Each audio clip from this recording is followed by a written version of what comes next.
लग्नाचे दागिने म्हणजे श्रीमंत पेशवाई दागिने, नाशिकचे सुप्रसिद्ध सराफ मयूर अलंकार सराफ।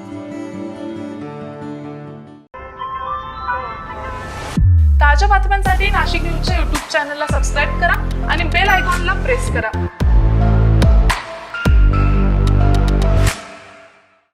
नाशिक महापालिकेने न्यायालयाचा स्थगिती आदेश डावलून अतिक्रमण हटाव मोहीम राबवल्याचा आरोप करत मालेगाव स्टँड परिसरातील विक्रेत्यांनी सोमवारी महापालिकेसमोर तीव्र निदर्शनं केली। कोणतीही नोटीस न देता ही कारवाई केल्याने विक्रेत्यांनी तीव्र संताप व्यक्त केलाय। नाशिकमधील मालेगाव स्टँड परिसरात गेल्या 2 दिवसांपासून महापालिकेकडून अतिक्रमण हटवण्याची मोहीम सुरू आहे।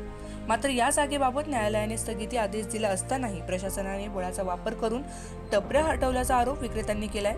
या कारवाईमुळे गेल्या अनेक वर्षांपासून व्यवसाय करणाऱ्या 40 ते 50 विक्रेत्यांवर उपासमारीची वेळ आली आहे।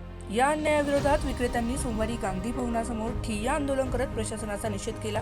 कोणतीही पूर्वसूचना न देता टपऱ्यांचे नुकसान करण्यात आले असून प्रशासनाने आमचे पुनर्वसन करावे अशी मागणी आंदोलकांनी यावेळी केली आहे। या आंदोलनात राष्ट्रवादी काँग्रेस, शरद पवार गट, ओबीसी सेलच्या पदाधिकाऱ्यांसह मोठ्या संख्येने स्थानिक विक्रेते सहभागी झाले होते। Bureau report, Nashik news, Nashik. ताज्या बातम्यांसाठी नाशिक न्यूजच्या YouTube चॅनलला सबस्क्राईब करा आणि बेल आयकॉनला प्रेस करा।